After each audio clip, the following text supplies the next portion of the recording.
은혜가 되시기를 바랍니다. 추운 날씨에 평안하셨습니까?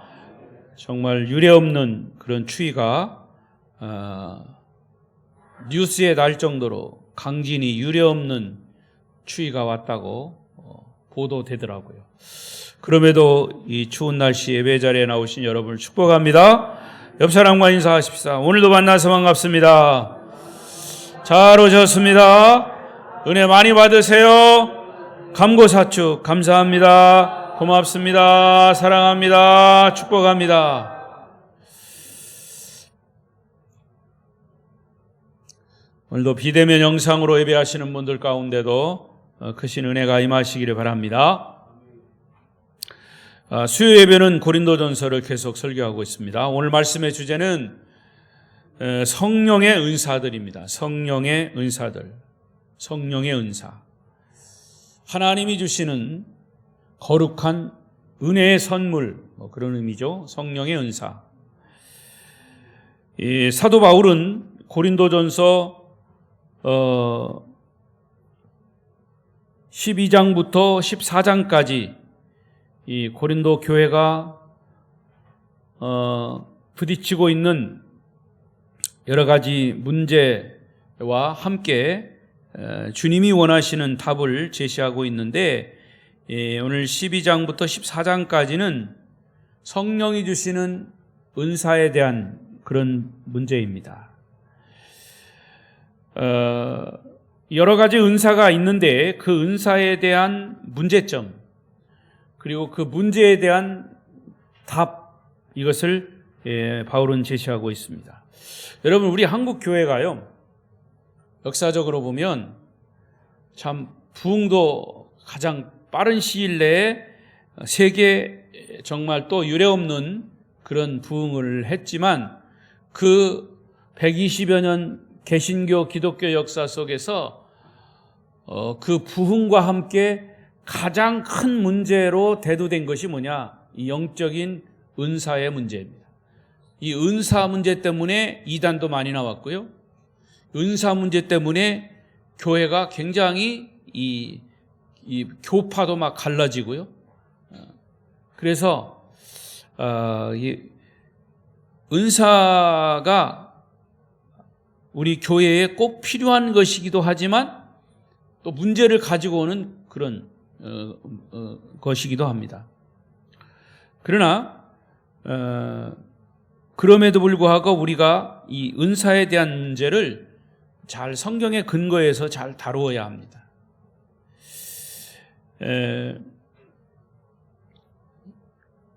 1절 말씀을 먼저 보십시다. 1절 말씀 시작. 형제들아, 신령한 것에 대하여는 나는 너희가 알지 못하기를 원하지 아니하노니. 신령한 것, 이 신령한 것이 바로 성령의 은사를 말합니다. 근데 1절에 보면 성경에 이런 부분이 자주 나옵니다. 신령한 은사에 대해서 나는, 바울은 너희가 고린도 교회 교인들에게 너희가 알지 못하기를 원하지 아니한다. 좀 쉽게 얘기해 놓치기, 그죠? 이게 뭐예요? 꼭 알기를 원한다, 그 말이에요. 지나친 부정은 지나친 긍정입니다. 말의 표현이 그렇죠? 나는 너희가 은사에 대해서 꼭 잘 알기를 원한다, 이 말을 이렇게 해놨어요. 강조하느라 그런 거예요. 강조법입니다.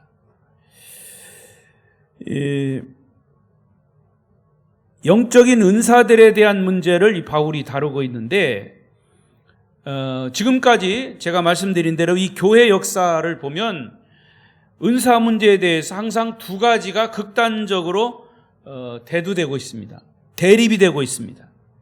극단적인 두 가지 견해. 하나는 굉장히 이 성령에 대해서 부정적인 요소입니다. 이것을 이 성경에 있는 이야기대로 한다면 지성주의입니다. 지성주의. 그래서 말씀만 하다 보면 성령에 대해서 자꾸 거부하게 돼요. 그래서 장로교 고신파 같은 경우는 지금도 아마 그런 교회가 있을 거예요. 고신측 교회는 박수도 안 칩니다. 과거에는 복음성가도 안 했어요. 어떻게 거룩하게 교회에서 거룩하게 해야지 박수는 왜 피냐. 그래서 순복음교회를 처음에는 이단시했습니다. 성결교회도 막 이단시했습니다. 여러분, 성결교회는 시작이 북치고 장구치고 전도해가지고 그렇게 해서 시작된 교회입니다. 근데 이것이 이 순복음교회에서 뺏어갔다고 그럽니다. 그리고 우리는 장로교 거룩한 것을 더 많이 빼다가 아주 영적인 그런 부분을 많이 소멸시켰다고 그래요. 그래서 사실은 이 데살로니가전서 5장 19절에 보면 이렇게 있습니다. 시작.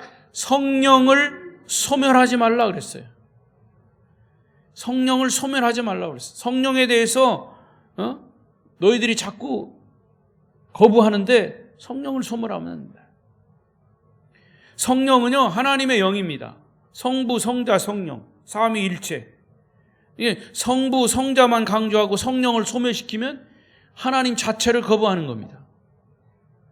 그런데 어떤 사람들은 성령 소리만 들어도 알레르기 반응을 일으켜요. 그래서 성령을 얘기하면 예수를 별나게 믿는 사람이라 얘기하고요, 신비한 것을 좋아하는 사람들이라고, 광신자들이라고 그렇게 막 취급해버립니다.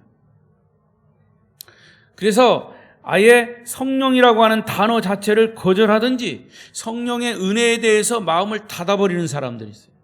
제가 과거에 심호했던 어느 교회에서도 그랬어요.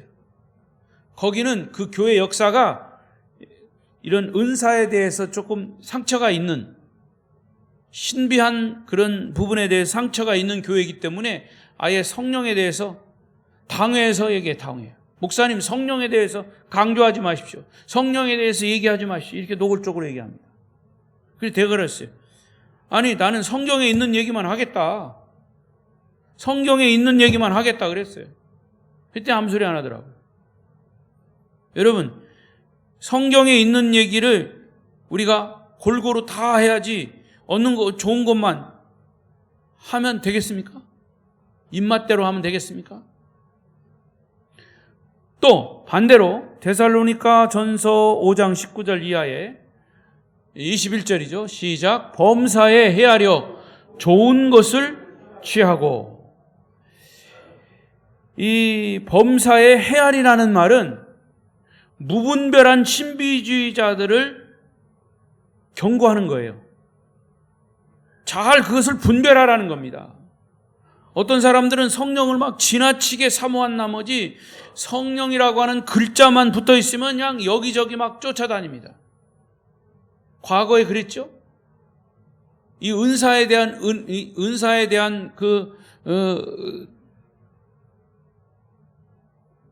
능력이 있는, 소위 능력이 있는 부흥사가 와서 부흥회를 했어요. 병 고치는 은혜, 막 성령의 신비한 은혜, 은사들을 막 임하니까 그 교회 신자들이 그 강사 목사님만 따라하자. 보따리 싸들고. 평생 따라다녔는지는 모르겠어요. 나도 안 가봐가지고. 그 사람들은 안 따라가가지고. 여러분, 그거는 잘못된 거죠. 성령이라고 하는 글자만 붙어 있으면 쫓아다니는, 은사에 매달리는 사람. 그러니까 기독교는 신비한 종교임은 틀림없습니다. 그러나 신비한 것만을 추구하는 신비주의는 아니에요. 이와 같이 이 두 개를 정리하면 그렇습니다. 성령을 무시하는 지성주의, 신비한 것만을 따라가는 신비주의. 이 두 가지 한쪽으로 치우치면 안 된단 말이죠. 이 두 가지가 다 균형을 이루어야 돼요. 바람직한 두 가지 이 균형을 이루어야 믿음의 올바른 모습이 나오는 거죠. 성령을 거부하는 입장이나 지나치게 은사에 집착하는 신비주의가 잘 조화를 이루어야 된다 그 말이죠.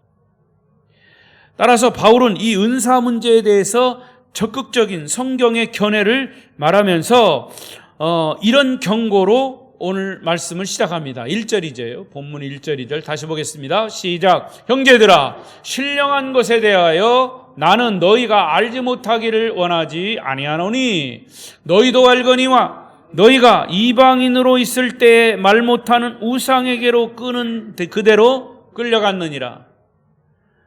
너희가 신령한 은사에, 성령의 은사에 대해서 바로 알기를 원한다. 사실 너희들도 과거에 우상에게 끌려갔지 않았느냐. 이 고린도라고 하는 도시는요, 우상이 많은 도시입니다. 바울을 통해서 예수 그리스도의 복음을 듣기 전에 여러 가지 우상들에 대해서 신비한 것들이 있었습니다. 그러니까 신비한 것들을 경험한 사람들이에요.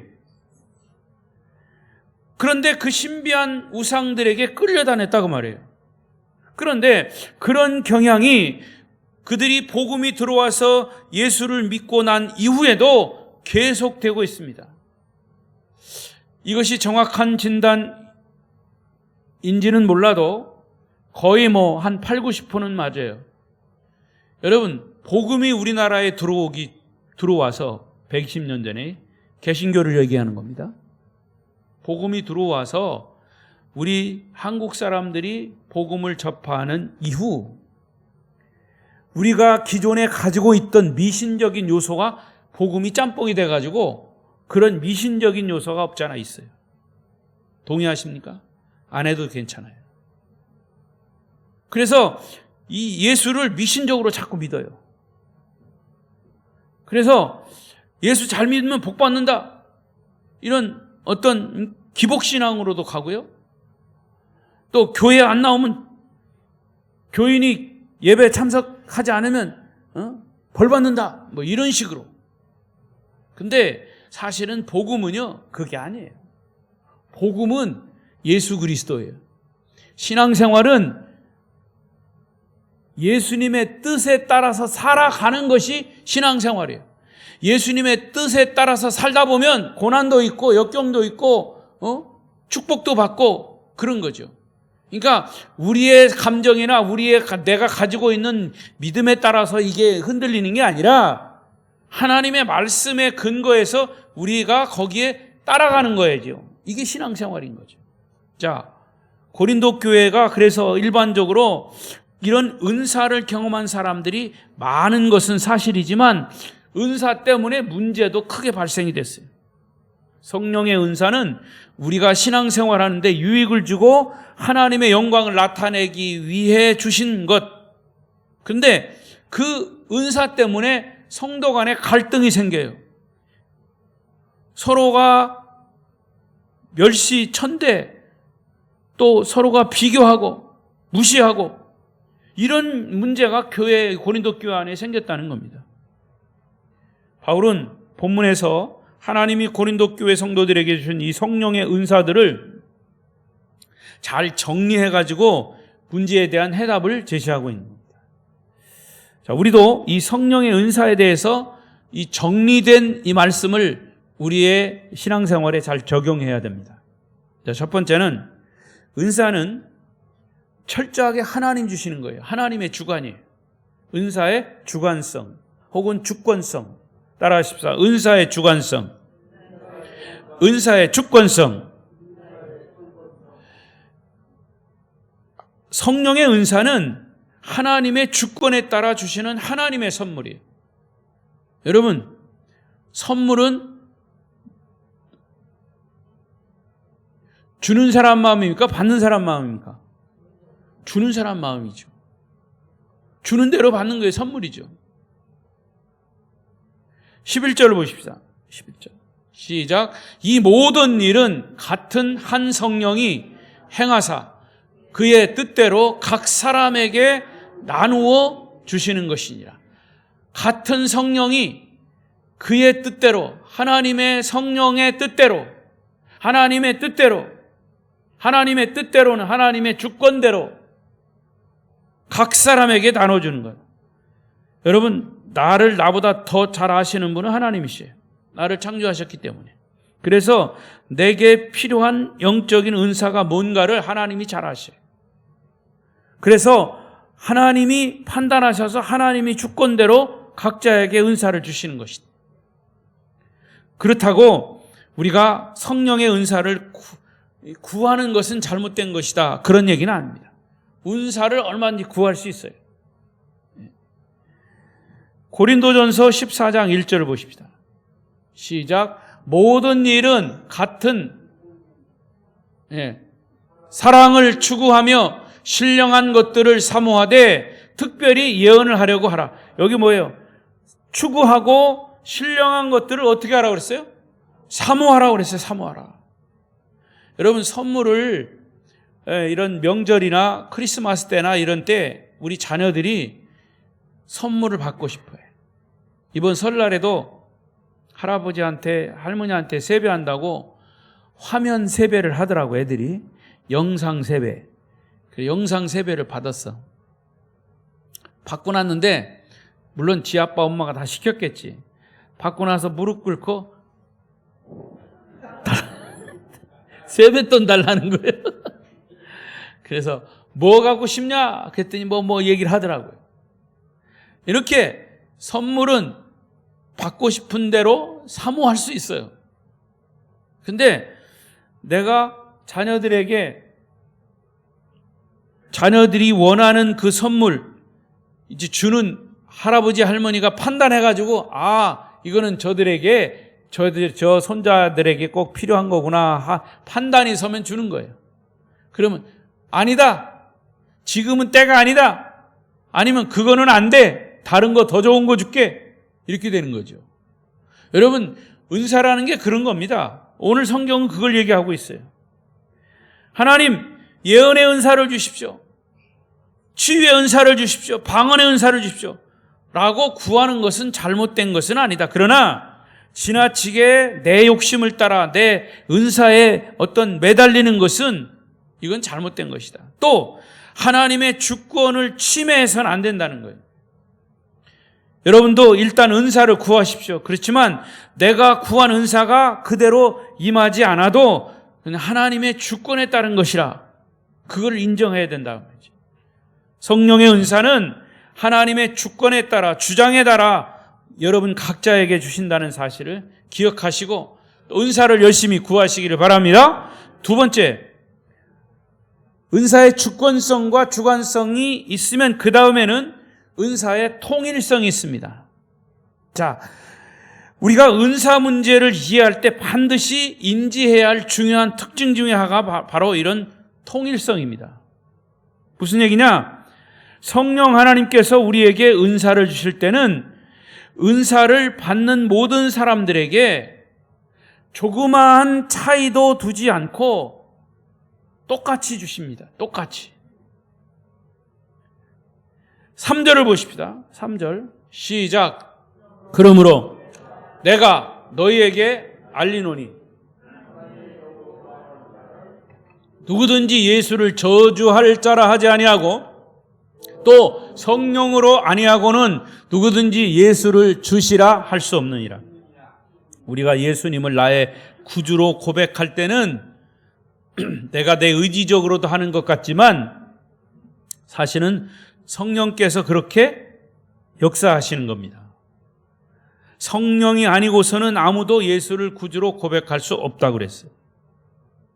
성령이 내 마음의 죄를 깨닫게 했기 때문에 어떤 은사가 주어져도 성령 하나님이 한 분으로 계속 그 성령 하나님이 한 분 성령 하나님이 하신다는 거죠. 은사는 다 달라도 성령 하나님 한 분이 은사를 주신다. 그 말이에요. 이게 은사의 통일성이에요. 자, 보세요. 4절부터 6절까지 읽어보겠습니다. 시작. 은사는 여러 가지나 성령은 같고 직분은 여러 가지나 주는 같으며 또 사역은 여러 가지나 모든 것을 모든 사람 가운데 이루시는 하나님은 같으니. 여러분, 이 말씀을 세밀하게 분석해보면요, 이 원어를 따라서 보면 아주 절묘한 의미가 들어있어요. 4절에 여러 가지 은사를 주시는 분은 성령님이시다 그랬고요, 5절에 여러 가지 직분을 주시는 분은 주님이시다 그랬어요. 또 6절에 모든 사람들에게 사역을 맡기시는 분은 하나님이시다 그랬어요. 자, 뭘 느끼십니까? 성부와 성자와 성령이에요. 할렐루야. 은사와 직분과 사역은 각각 달라도 성부 하나님, 성자 예수님, 성령님, 삼위일체 동일하신 하나님이 선물을 주신다라고 하는 통일성을 나타내고 있습니다. 또 한 걸음 더 나아가서 12절, 13절을 보십시다. 시작. 몸은 하나인데 많은 지체가 있고 몸의 지체가 많으나 한 몸인과 같이 그리스도도 그러하니라. 우리가 유대인이나 헬라인이나 종이나 자유인이나 다 한 성령으로 세례를 받아 한 몸이 되었고 또 다 한 성령을 마시게 하셨느니라. 여기서 말하는 성령으로 세례를 받는다라고 하는 것은 우리가 보통 교회에서 목사님들이 베푸는 물세례를 말하는 게 아니래. 물세례를 받은 사람들에게 주시는 또 다른 성령 세례예요. 성령 세례. 그래서 우리가 기도할 때 성령으로 기름 부어 주세요 그러잖아요. 이게 성령 세례입니다. 우리가 예수 그리스도의 몸에 속한 지체입니다. 그래서 교회에 속한 공동체, 지체, 이것을 교회 공동체, 교회 공동체에 속한 사람들은 교회의 한 가족이다 이렇게 얘기하는 겁니다. 물론 우리가 교파는 다 다양하죠. 성결교, 장로교, 감리교, 순복음, 침례교 뭐 다 교파는 많지만 궁극적으로 예수 그리스도의 몸은 딱 하나밖에 없는 거예요. 왜냐? 머리 대신 교회의 머리는 예수 그리스도다. 천국에 가도요 교파별로 모이잖아요. 천국에 가도 누구 말대로 정말 베드로가 천국 문 앞에서 너 장로교 다녔어? 성결교 다녔어? 이런 거 안 물어본다 그 말이에요. 이 땅에 있는 동안에도 교회는 그리스도 예수 안에서 하나임을 강조하는 거예요. 따라서 하나님이 우리에게 은사를 주신 것은 그 은사로 서로 갈등이나 다투라고 주신 것이 아니라 통일성을 가지고 서로 섬기고 하나님 나라를 세우라고, 똑같이 주의 이름을 높이라고 주신 겁니다. 여러분이 받은 은사가 다 다를지라도 주신 은사대로 서로 섬기고 교회를 섬기고 하나님께 영광을 돌리시길 바랍니다. 그 다음에 세 번째, 은사의 다양성입니다. 성령의 은사는 그리스도인들 서로 간의 유익을 위해서 주신 거예요. 서로에게 유익을 주라고. 자, 서로에게 유익을 주려면 다 똑같아야 합니까? 서로 달라야 합니까? 달라야 되죠. 중국집에 가서도 다 짬뽕만 먹으면 짬뽕만 먹는 거야. 근데 부부가 들어가서 한 사람은 짬뽕 먹고 한 사람은 짜장 먹으면 짜장도 맛보고 짬뽕도 맛볼 수 있잖아요.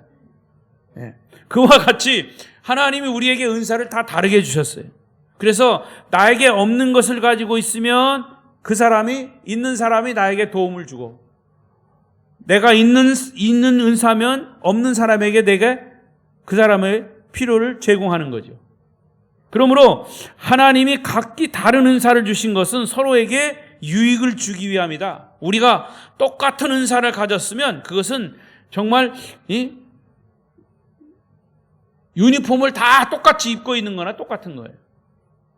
은사의 성격을 말할 때 은사를 주신 하나님은 똑같지만 같은 분이지만 한 분이시지만 은사를 받은 우리는 다양하게 받아야 서로에게 유익을 준다는 거죠. 이것을 다양성 속의 일치성이라 이렇게 합니다. 따라하십시다. 다양성 속의 일치성. 그걸 말합니다. 그래서 교회의 본질이 바로 여기 나오는 거예요. 교회는 여러 사람들이 모이지만 다양한 은사를 받은 자들이 모였습니다. 성격도 다르고 성별도 다르고 배경도 다르고 배움도 다르고 가진 것도 다 다르지만 그런 사람들이 모여서 복음 안에 한 가족으로서 하나님 주신 달란트 은사대로 교회를 세워가는 거죠. 하나님의 몸 된 교회를 세워가는 거죠. 그래서 이렇게 다양성 속의 일치를 이루는 것이 교회인데, 자, 그러면 하나님은 각자에게 각기 다른 은사, 어떤 은사를 주셨다고 그랬어요. 자, 여기 8절부터 10절까지 9가지 은사가 나와요.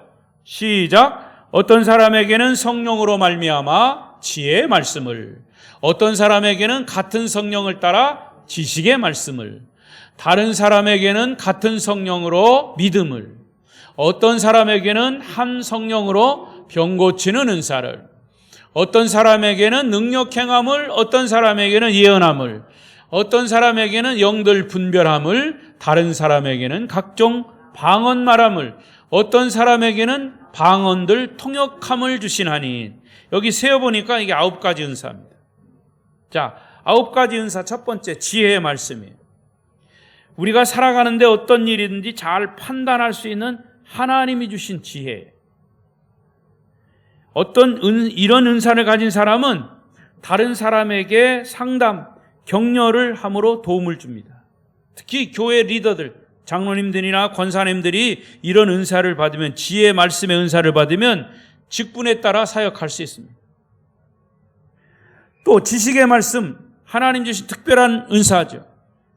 어떤 개인에 대해서 성경 말씀을 그의 마음과 고통을 알고 그를 위해 기도해주고 격려해주고 이웃을 섬기도록 지식의 말씀을 은사로 주신 것, 주로 목회자들에게 주시는 은사예요. 그렇다고 목회자들에게 편협되게 주신 건 아니에요. 또 믿음의 은사도 있어요. 믿음도 은사입니다.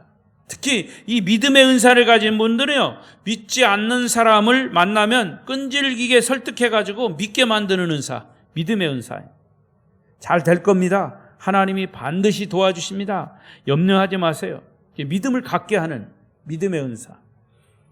그러니까 이런 믿음의 은사를 가진 사람하고 교제하면 정말 긍정적인 믿음을 갖게 되죠. 또 병고침의 은사, 육신의 질병, 영적인 질병을 가진 사람을 위해 기도하면 그 병이 치료받는 귀한 은사죠. 병고침의 은사. 근데 이 병고침의 은사가,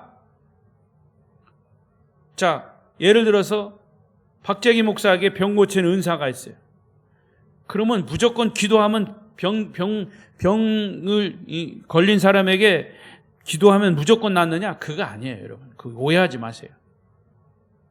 하나님이 필요할 때 은사를 주셨어도 그 은사가 그 사람에게 필요할 때 그때 주시는 거예요. 방언의 은사 줬다고 아무 때나 방언하는 거 아니에요.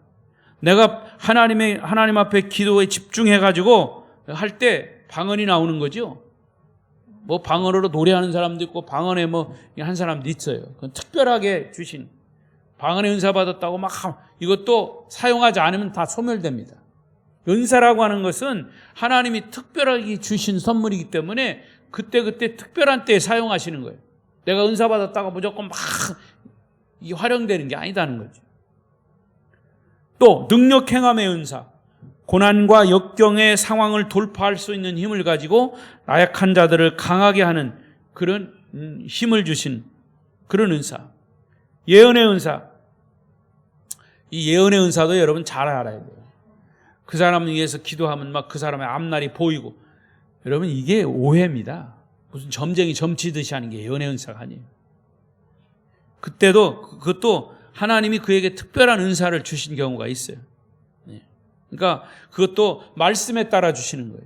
여기서 이 시편 119편에 보면 예언이라고 하는 말씀의 그 원어가 뭐냐면 우리가 앞날을 미리 예견하는 그런 예언이 아니고 하나님의 말씀 자체를 예언이라고 합니다.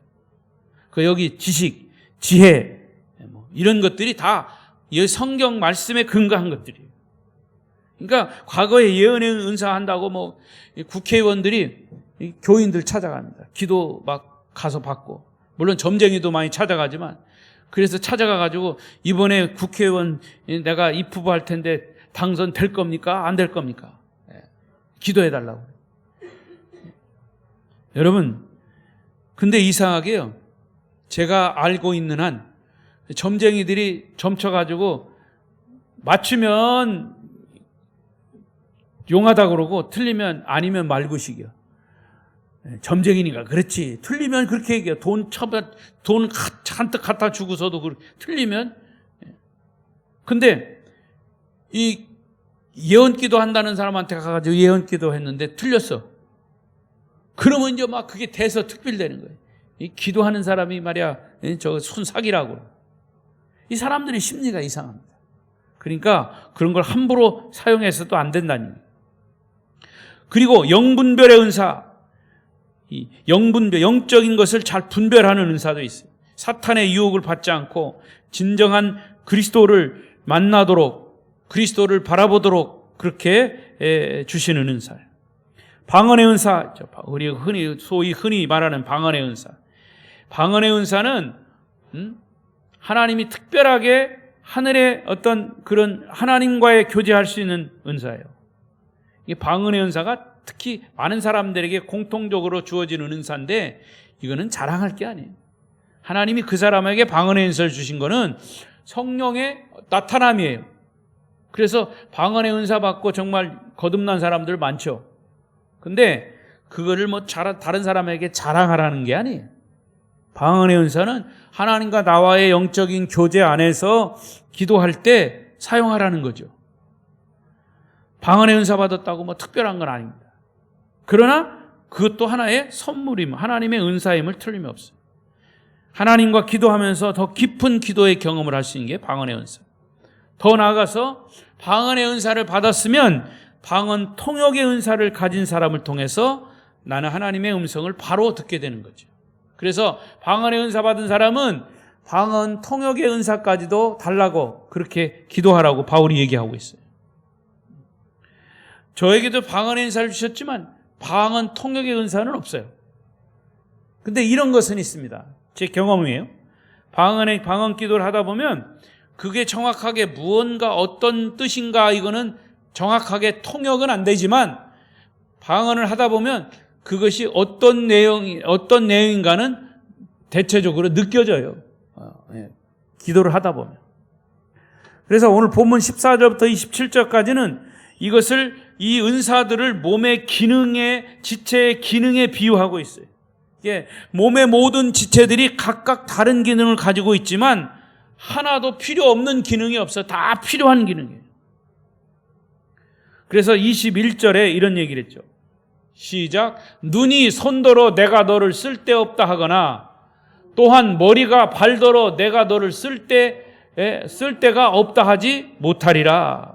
다 필요하다는 거예요.